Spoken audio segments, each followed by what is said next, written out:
Let's go to our Heavenly Father in prayer. Our Father which art in heaven, we thank you for this day and for all the blessings that you bestowed upon us. And Father, we especially thank you for the opportunity we've had to gather to worship you this morning.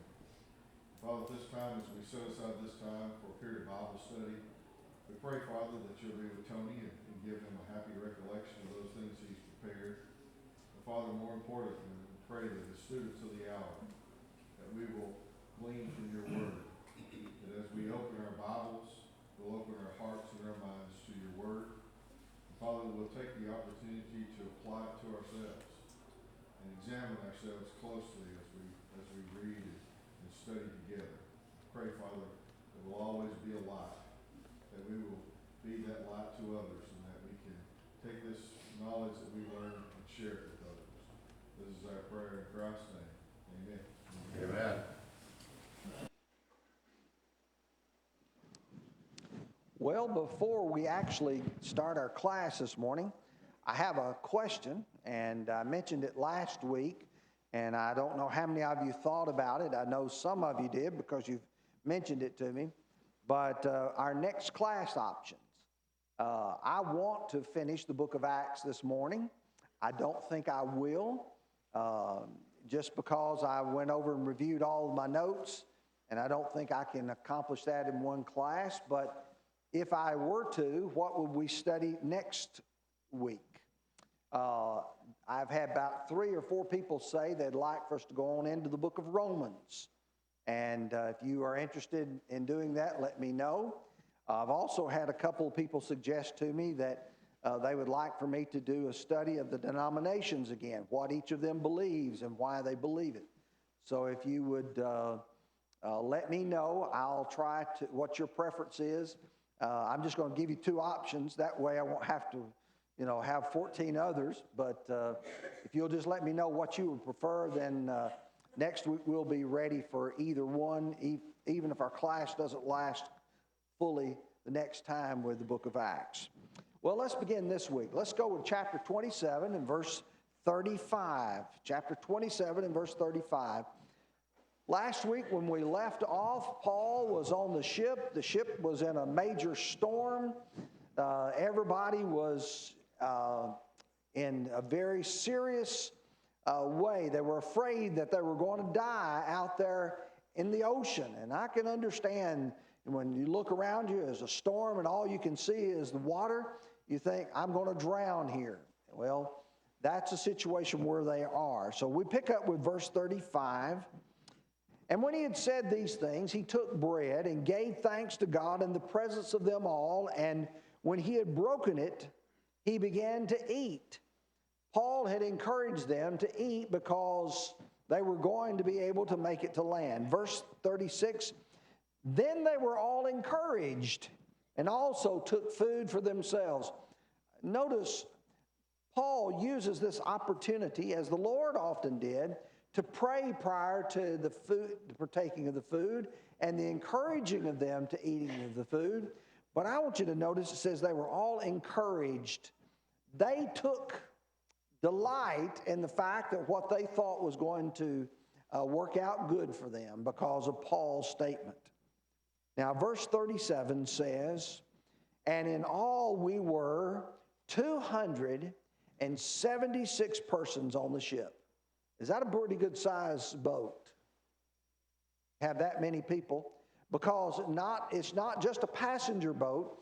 You know, some of you say, well, I've been on a cruise ship, and the cruise ship had 2,000 people on the ship. Well, but if you get on a cruise ship, you generally have a well-designed ship, but you don't usually are not carrying grain that's going to be carried somewhere. So this evidently has to be a very huge Alexandrian ship.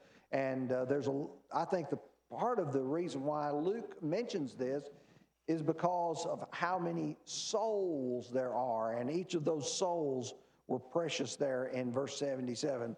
I will tell you that the Zondervan Illustrated Bible Background Commentary on the New Testament, that's a long statement, says that the ships of this time that were like that were 180 feet long, 45 feet wide, and 45 feet tall. That's a pretty good size ship to be on. So, and that's near the size of some of the cruise ships today. So it gives you some kind of idea. Verse 38. So when they had eaten enough, they lightened the ship and threw the wheat into the sea. Now, why did they throw the wheat in the sea? Make the boat lighter. Was that an easy decision to make?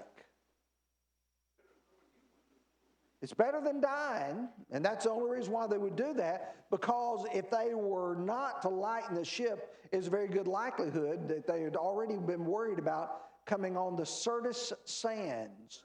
And you can say, well, what's the big deal about getting stuck on sand? Well, if your ship has so much of it underwater and it gets stuck in the sand and you're still a long way from the coast, what's going to happen to you? You're going to sit there, and as the waves beat on it, what's going to happen? It's going to break the ship up and you're going to drown there. And so verse 38 tells us that they had already figured out here that they'd already earlier thrown away all of the tackle of the ship. Well, verse 39, and when it was day, they did not recognize the land, but they observed a bay with a beach on which they planned to run the ship if possible. What's their goal in all of this? Get off the ship. They can see land, but is the storm still great? Yes. And their idea was, we want to run that ship all the way up on the beach if we can. And so that was their plan to do that. Verse 40, and they let the anchors go and left them in the sea. Meanwhile, loosening the rudder ropes, they hoisted the mainsail to the wind and made for the shore. In other words, they're trying to pick up speed so that hopefully they can, just ram up into the beach and be able to get off there at that location. And so all of this is to tell them that they're using everything they can. The rudder ropes were these things that they used to turn the ships, and so they're trying to get the momentum to allow them to make it to shore. Verse 41, but striking a place where two seas met, they ran the ship aground, and the prow struck fast and remained immovable, but the stern was being broken up by the violence of the waves. Now, can you visualize what's happening? You've got where two seas meet. You've got two currents. And when you've got currents, what's going to happen? They're going to bring the sand and stuff under the ocean to a spot. And so when they hit that, what happens? They get stuck. And it says that the prow was stuck. What about the back of it? Okay. The waves are just hitting that back of that ship, and it's breaking it apart. what do you know is going to happen when the ship's going to start breaking apart? It's going to sink, and it's not going to be long. And so you have these two currents here, and this place where this takes place is referred to, if you go to Malta, as the place of the Bay of St. Paul. Now, verse 42 says, and the soldiers' plan was to kill the prisoners, lest any of them should swim away and escape. Now, verse 42 is an important point. Why do they want to kill the prisoners? Each of the soldiers were responsible for these prisoners, and if they escaped, it was their life. And they was like, well, rather than us being executed, we'll just execute the prisoners here ourselves. Well, verse 43, interesting. But the centurion, who's the centurion? We already know his name. Julius, wanting to save Paul, kept them from their purpose and commanded that those who could swim jump overboard first and get to land. Now, how important has Paul been on this journey? To the ship, to the people on board. He saved their lives. And the centurion recognizes that the soldiers are like, well, let's just kill these people before we have to lose our lives. And he wanted to save Paul, so he said, no. He said, we're going to keep you from doing that. He had the authority to stop them from doing that. And so he commanded that those who could swim jump overboard first and get to land. Were there people who couldn't swim? Apparently there are. So those who can swim, you go ahead and go on now. Those who can't, it says, and the rest, some on boards, some on parts of the ship, so that they all escaped safely to the land. You remember Paul had told them, he said, brethren, the Lord's revealed it to me. What's going to happen is you're going to lose the ship, but not a one of us are going to die. And so we're going to make it to the land. And so each of them made it safely to the land, just as Paul had said. Now what that does is that tidies up chapter 27. That lets us see the rescue, if you will, of the people on the board. The 276 people are all going to make it to shore. Well, let's go to verse 1 of chapter 28. Now, when they had escaped, they found out that the island was called Malta. Now, that's important because that gives us some kind of idea of where they are. Now, if I'm looking on this side right over here, here's Crete. That's where they left from.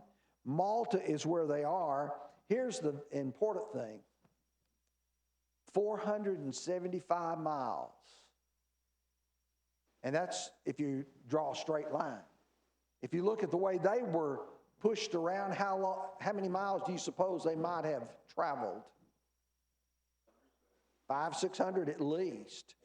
And now you're talking about 2 weeks being blown around like this, not knowing what was going to happen, not having eaten. I mean, these people here, they were weakened, they were scared, they were afraid, and for the last 2 weeks they've been blown around on that journey, and that's moving along, isn't it? To travel that far in that period of time. And so yeah, they're getting closer to their destination. And if, by the way, Malta here is 58 miles. Let me go back one more. 58 miles from Sicily here. So, and it's 180 miles from Libya right here. So it gives you some kind of idea of where this is at. Well, verse 2 says, and the natives showed us unusual kindness, for they kindled a fire and made us all welcome, because the rain was falling and because of the cold. Now, what do you suppose would happen? It's been raining here this morning, and it's cold outside. If all of a sudden there was a plane accident where a plane had to just land and there were survivors, what would each of us want to do? What would you actually do if all of a sudden you heard a plane crash outside and you went outside and you saw there were people trying to escape and people surviving? Call 911. But I mean, for us, we'd say, we've got a building here. Come inside the building. Let's help you. Let's tend to your needs. Some of you probably may be injured. Some of you may have other things. You want to do whatever you could to help them. But Paul said these natives, or Luke says these natives showed us unusual kindness. What do you mean when you say unusual kindness? Above and beyond, not just your normal things.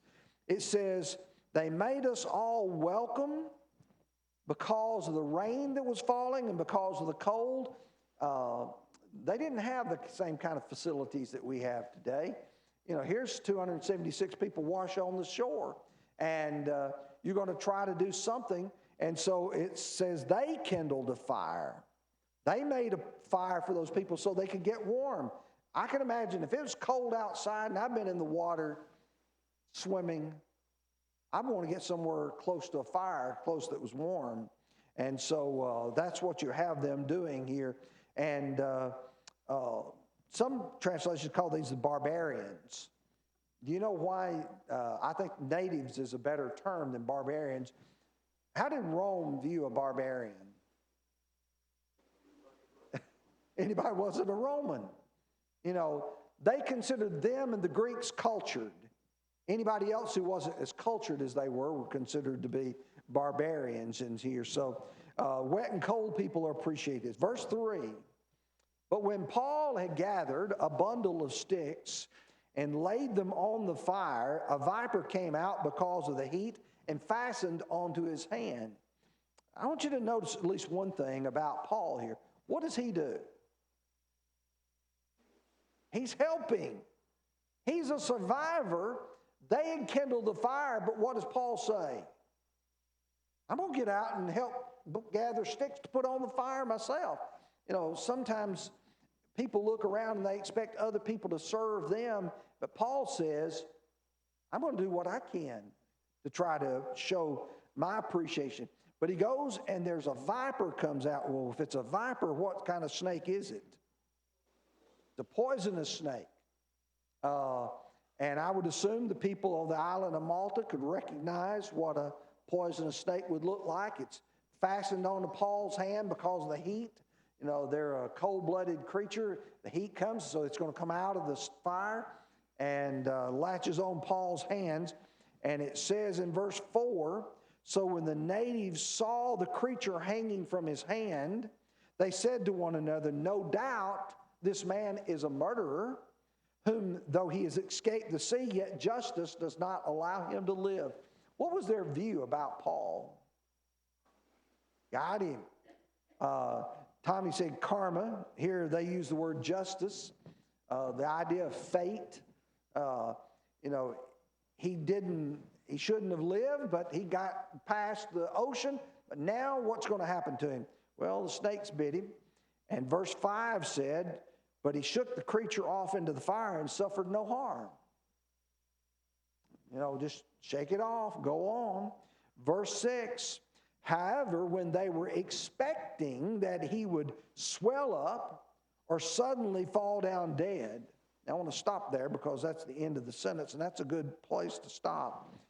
What do you normally expect when a person is bitten by a venomous snake? Okay?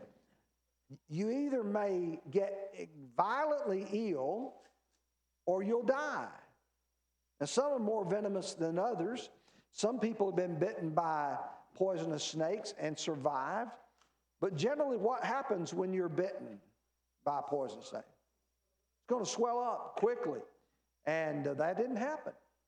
And Paul didn't fall down dead. And so after they had looked for a long time, saw no harm come to him, they changed their minds and said that he was a god. Now, does the Bible talk about this? Mark 16, verses 17 through 20. where he talks about those signs that will accompany those who believe. He said they'll drink deadly poison, it'll no wise hurt them. They'll take up serpents, and some people have misunderstood that to think you got to have snake handling. Their idea is that, well, okay, we just got to walk around with these poisonous snakes and look them in the eye and stuff like that. No, the idea of that if they were bitten by a serpent, they would live. And this is a good illustration of what Mark 16 was all about. And so they changed their mind and they said that he was a god. What does that tell you about them? They're pagans. They're superstitious. Do you go back to Acts 14, verses 8 through 19, and if you'll remember there, about Paul and Barnabas, they first came, they thought they were gods, and then they wanted to kill them. People are often fickle in their minds, and so what they do here, they've decided that Paul is a god because he's able to shake off poisonous serpents. Well, there's more follows along with this. Let's look at verse 7. I'm trying to keep a watch on my clock here. In that region, there was an estate of the leading citizen of the island, whose name was Publius, who received us and entertained us courteously for 3 days. Now, what do you know about this man? Okay. He had an estate, which would indicate what? He's a wealthy man. In other words, he's got they would say today, a compound or estate. He's got a large area there. He was the leading citizen of the island. He's the main man. I don't know if he's the chief, but he's evidently the man that everybody else looks to here as being the leading citizen of the island.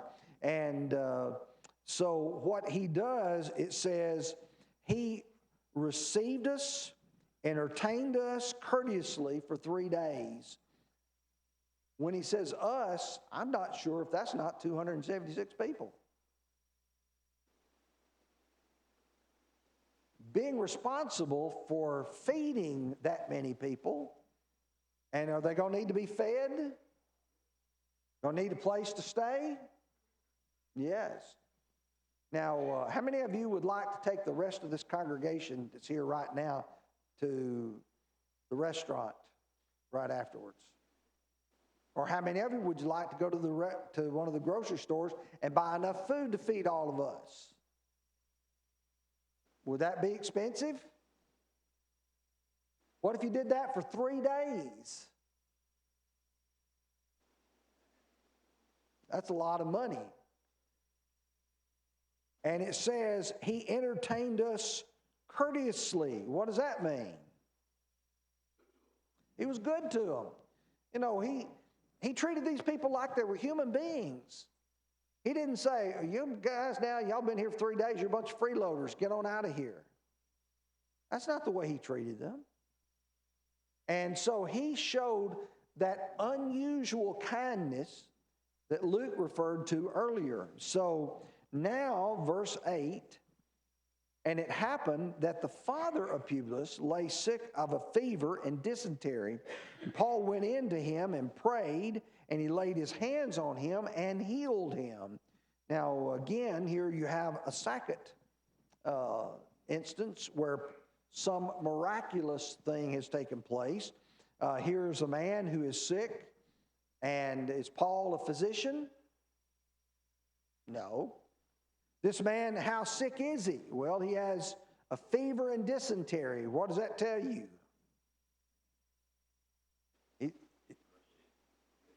He's miserable. He's got an infection in his intestines. And if Luke is a doctor, and he is, does Luke know what's wrong with this man? Yes. And it says usually there's a presence of blood and mucus in the intestinal tract and all of this. And so he's going to have severe diarrhea, and he's in bad shape. And so Paul goes in, he prays, lays his hand on, and he's healed. Yeah, this was a death sentence for him. And so Paul heals him.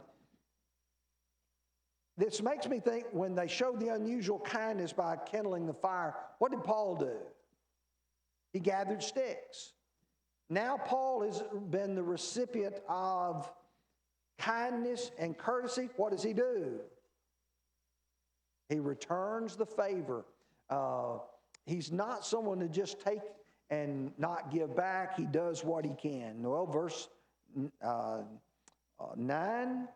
So when this was done, the rest of those on the island who had diseases also came and were healed.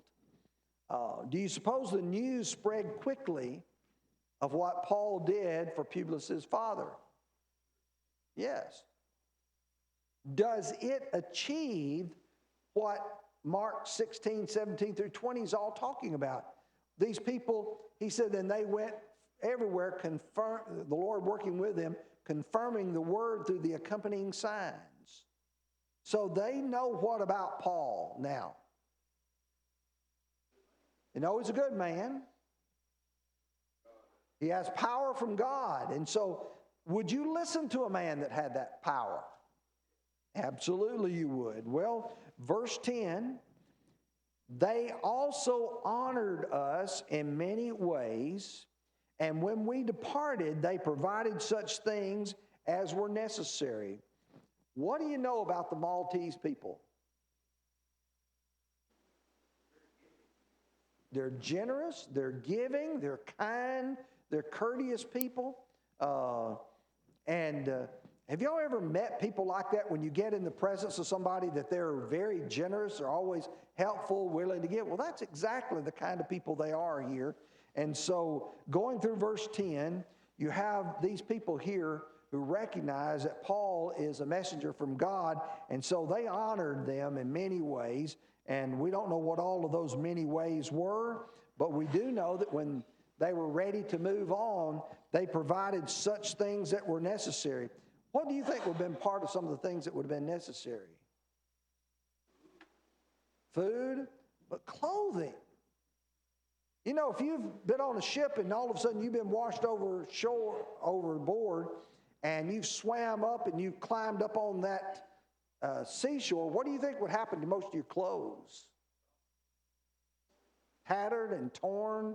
And again, think about the number of people involved that they were so generous to provide such things that they needed. So that brings us now to the time ready for them to depart from Malta. Now, here's where I find real interesting. After 3 months, we sailed in an Alexandrian ship whose figurehead was the twin brothers which had wintered at the island. Now, we notice about how that they had the 3 days, but now what do you notice? 3 months. Now, you know, I'd hate to know I had to feed every one of you for 3 days, but what would you do for 3 months? Tommy's shaking his head. I don't even want to think about that. But there's got to be some provisions for them to be able to have food to eat, clothes to wear, a place to stay. And what time of year is it? It's winter. And so there was needs there. And so we learned after 3 months, we sailed in an Alexandrian ship. Have you ever heard that before? That's what they wrecked on. In Acts 27 verse 6, they had gotten on an Alexandrian ship. And so, again, this is another big boat. This is not a small one. This would have been one that would have carried grain and persons. And it says, whose figurehead on the bow of the boat was generally, on many of them, like today, if you have a ship today, what do you find on the front of a boat? The name of it. You know, the USS, whatever, if it's a United States ship. Or if you're a British ship, HMS on the front of it. But on this one, they would have carvings in the front of them, and this had the carving of Castor and Pollux, the twin brothers, which was a part of mythology. And it was believed that they were the sons of Zeus, and they were known as the savior gods. And so you have them being put on this ship that had wintered at the island. So there's other people there who would have been, sailors, so to speak, and getting ready to sail on this ship. And so they're going to leave the island, and it says, in landing at Syracuse, we stayed 3 days. Now, I think it's interesting for us to understand sort of the way this worked. You have the island of Malta. They are going to sail to Syracuse. And then they're going to go to Rhegium and then to Puteoli up here. And so they're going to sail this direction here. And it's about a 3-day journey. It's 60 miles, which means they're going to sail about 20 miles a day. The whole trip from Malta to Rome is about 210 miles. So this is about 60 miles. And then we go to, let me show you one other. If you'll notice, there's a little area right in here.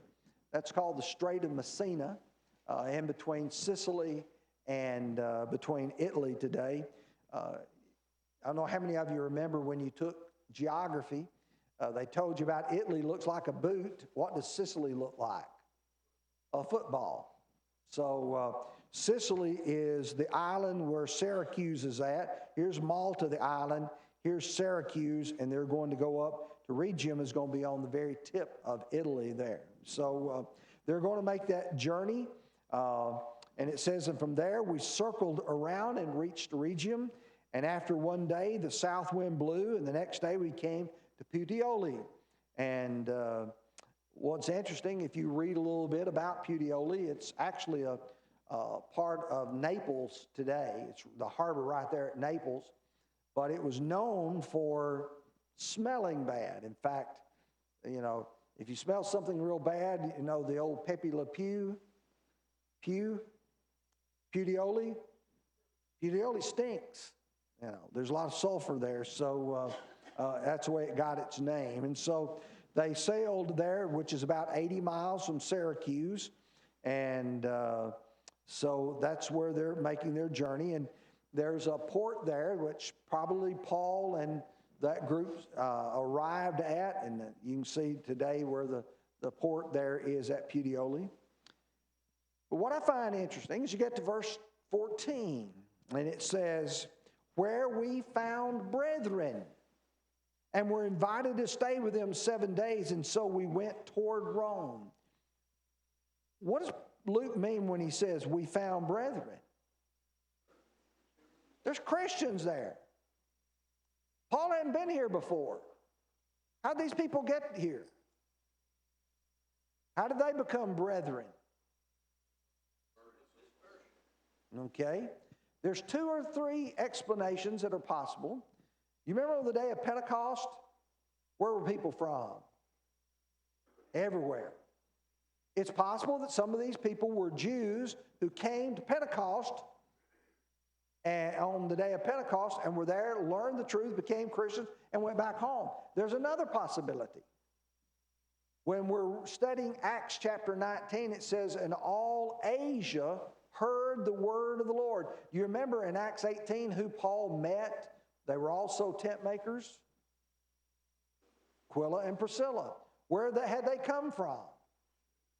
They'd come from Italy. They'd come from Rome. If there are people who have come from Rome, or is it possible that there are Christians who are not necessarily Jews who've gone back toward Rome and in that area?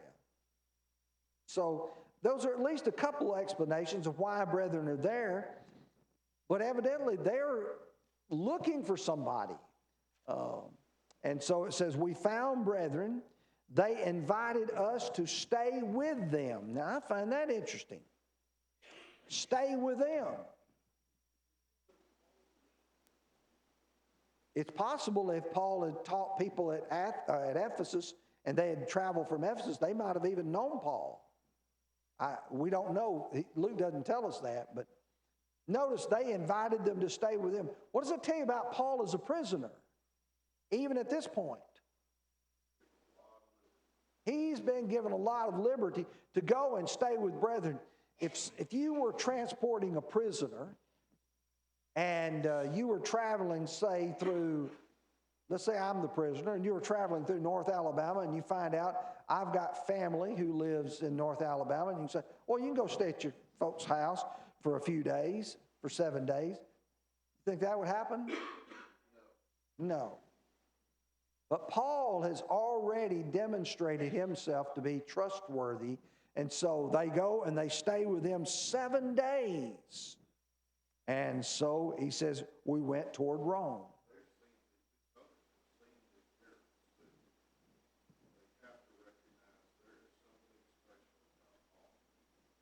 And they're treating him that way. Something special about Paul. And from there, when the brethren heard about us, they came to meet us as far as the Appii Forum and 3 Inns. When Paul saw them, he thanked God and took courage. Well, that's another group of brethren. They're from Rome. And they've come out to meet Paul. Now, these people evidently have to already know who Paul is to want to come and to meet him. And so the brethren heard about us. Now, if you're looking down here in the lower right-hand corner, there's Puteoli. They're going to go through this area along the coastline. You can say, well, why did they stop at Puteoli and not going up here to Rome? It's because the port that they would go into was down here at Puteoli, or Naples today.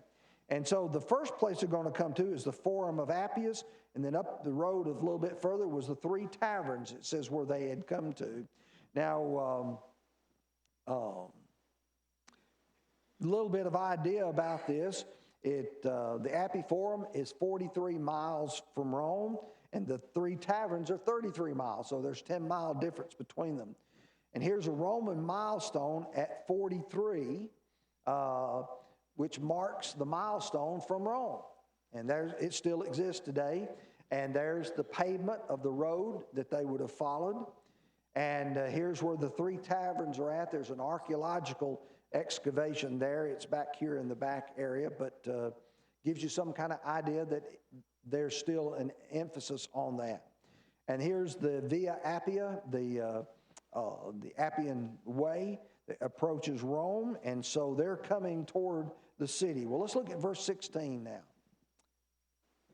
Now, when we came to Rome, the centurion delivered the prisoners to the captain of the guard.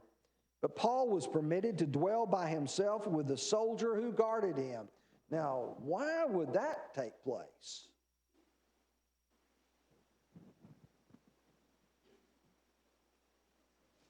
They trusted him. Are there people today who are incarcerated who have privileges greater than the average population? What do they call them? Trustees or trusty.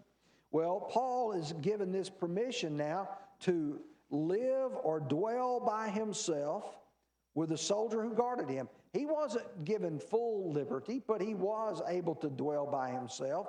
And I think it's because there was no real charges against Paul.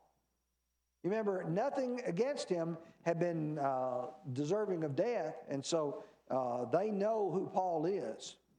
Now, if you go to Rome today and you go to this area of the Forum, there's what's called the Palatine Hill, and there's a prison there called the Mamertine Prison.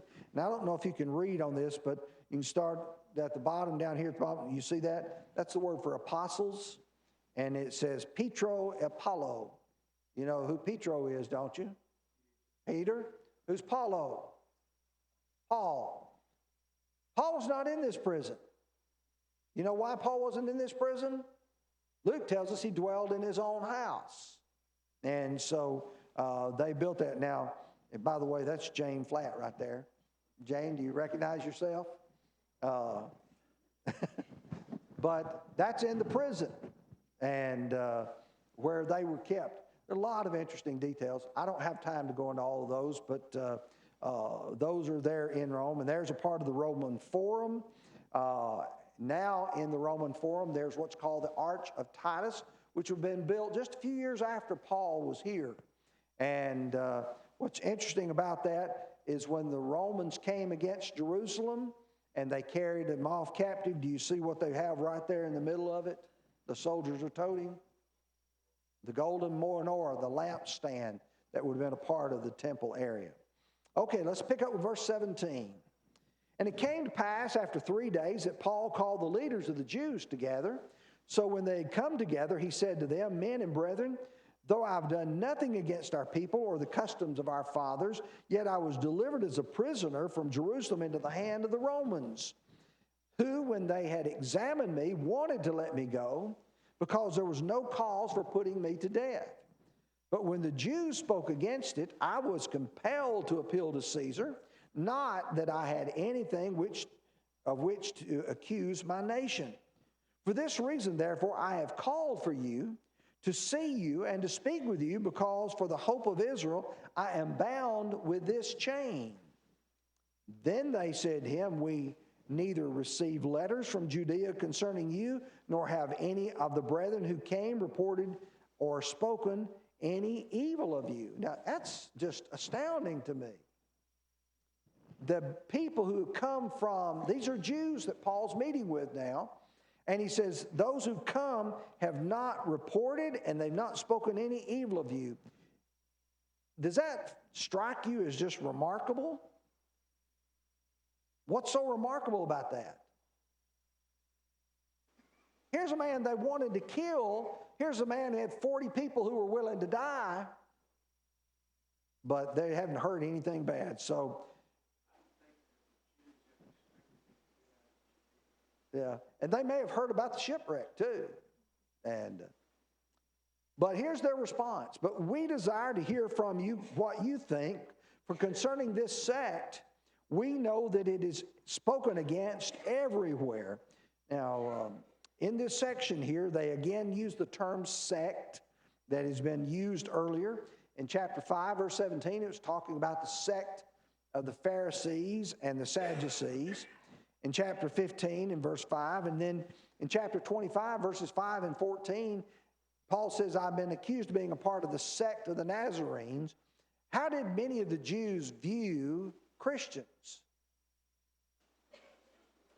Just another sect, just another small portion of their group. So what Paul does here, beginning with verse 23, so when they had appointed him a day, many came to him at his lodging, to whom he explained and solemnly testified of the kingdom of God, persuading them concerning Jesus from both the law of Moses and the prophets from morning till evening. Can you imagine that Bible study? He's preaching about the kingdom. What did Jesus preach when he started his personal ministry? Repent, for the kingdom of heaven is at hand. The kingdom's here now, and so Paul's going to preach about that, and he's also going to preach about Jesus. If you preach Jesus, you preach the kingdom. If you preach the kingdom, you preach Jesus. And he used the law of Moses and the prophets. Verse 24, and some were persuaded by the things which were spoken, and some disbelieved. So when they did not agree among themselves, they departed after Paul had said one word. The Holy Spirit spoke rightly through Isaiah the prophet to our fathers, saying, Go to this people, saying, Hearing you will hear and shall not understand, and seeing you will see and not perceive. For the heart of this people have grown dull, their ears of hard of hearing, and their eyes they have closed, lest they should see with their eyes, hear with their ears, lest they should understand with their hearts, and turn so that I should heal them. Therefore let it be known to you that the salvation of God has been sent to the Gentiles, and they will hear it. What he does is he goes back to the Old Testament prophecy of Isaiah 6, verses 9 and 10, and he says, they will hear it. And when they had said these words, the Jews departed and had a great dispute among themselves. Then Paul dwelt for 2 whole years in his own rented house and received all who came to him. What Luke tells us is that he stayed there for 2 years. You got to remember, when did this start? 4 years earlier. 2 years in Caesarea, now 2 years in Rome. And so now Paul is able to, and we finish the book of Acts. Lord willing, next week we'll let you know Wednesday night what we're going to study next week.